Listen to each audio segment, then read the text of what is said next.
오늘 말씀은 고린도후서 1장 12절부터 22절까지의 말씀입니다.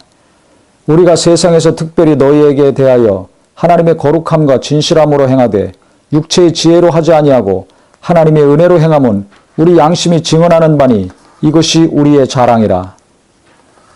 이 구절에서 바울은 지금 변명을 하고 있습니다. 즉, 그 배경이 어떻게 되냐면 바울이 고린도 교회를 방문하려고 했는데 그 방문 계획을 취소했습니다. 그래서 15절에 보면 내가 이 확신을 가지고 너희로 2번 은혜를 얻게 하기 위하여 먼저 너희에게 이르렀다가, 즉 2번 방문하려는 계획이 있었습니다.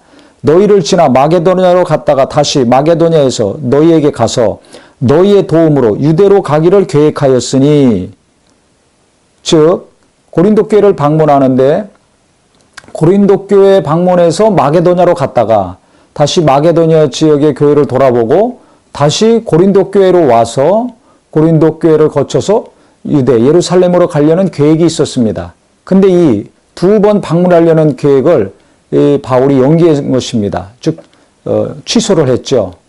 그래서 이 문제 때문에 고린도 교회에서 바울의 사도권을 흔들고 바울을 대적했던 자들과 그들의 말을 들었던 교인들이 바울이 변덕을 부렸다, 바울이 갑자기 계획을 취소하고 연기시켰기 때문에 바울은 문제가 있는 사람이다, 하나님 뜻대로 일하지 않고 하나님의 인도하심을, 성령의 인도하심을 잘 못 받는 자다, 이런 비난이 있었습니다.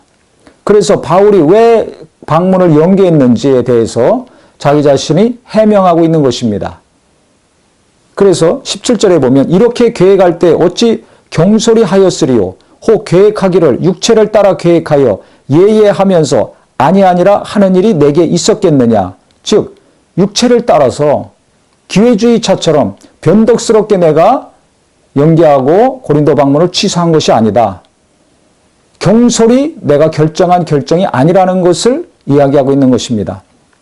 그러면서 하나님은 미쁘시니라, 즉 하나님은 신실하시다.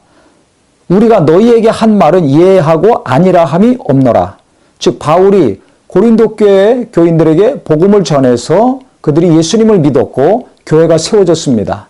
하나님 말씀을 전하면서 구원받는 자들이 나오고 고린도 교회가 탄생한 것입니다. 또 그들이 성령으로 인침받고 거듭났습니다. 그래서 많은 은사들이 나타난 것이죠. 바로 그것을 지금 이야기하고 있습니다. 내가 복음을 전할 때 그 복음을 너희들이 아멘으로 받아들이지 않았느냐. 아니오라고 거부하지 아니하고 예, 아멘으로 받아들여서 너희들이 구원도 받고 영원한 생명도 얻고 교회가 탄생됐고 성령이 인치셔서 함께 하신 것이 아니냐.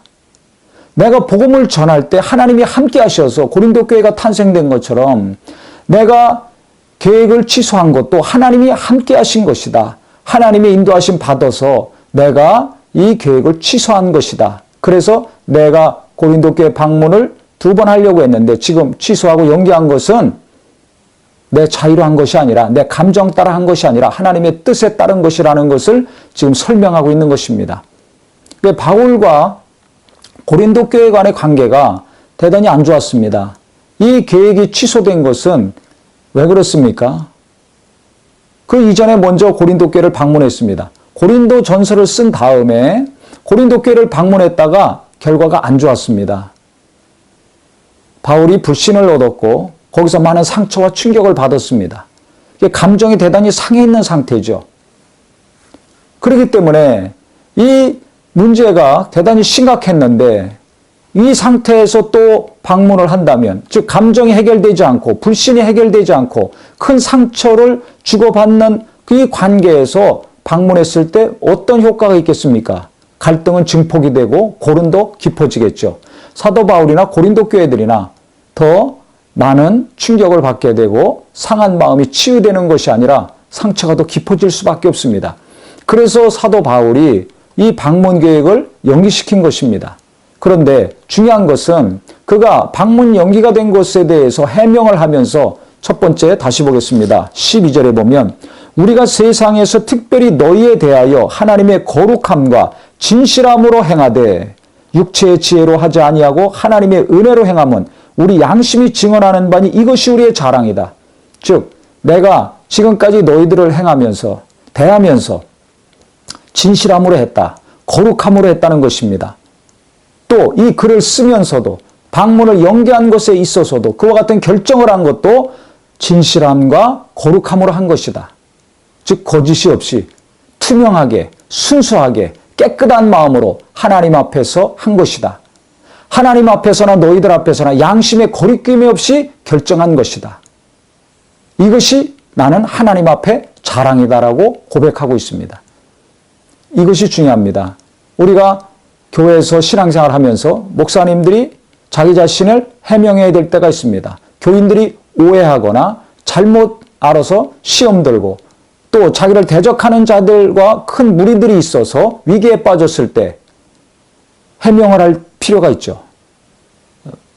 이때 어떤 마음으로 해야 되는가? 진실성과 거룩함이 있어야 됩니다. 즉 순수한 마음, 거짓이 없는 마음과 깨끗하고 투명하게 해명을 해야 됩니다. 이 진정성이 전달되지 않으면 분란은 더 커지죠. 갈등은 커집니다. 그래서 지금 감정적으로 대치관계에 있고 불신과 무시를 당하고 있는 바울의 입장에서는 솔직하고 진실하게 투명하게 해명해야 될 필요가 있습니다. 왜 내가 방문을 연기했는가? 왜 내가 고린도 교회를 지금 못 가고 있는가? 나는 지금 거짓말하고 있는 것이 아니다.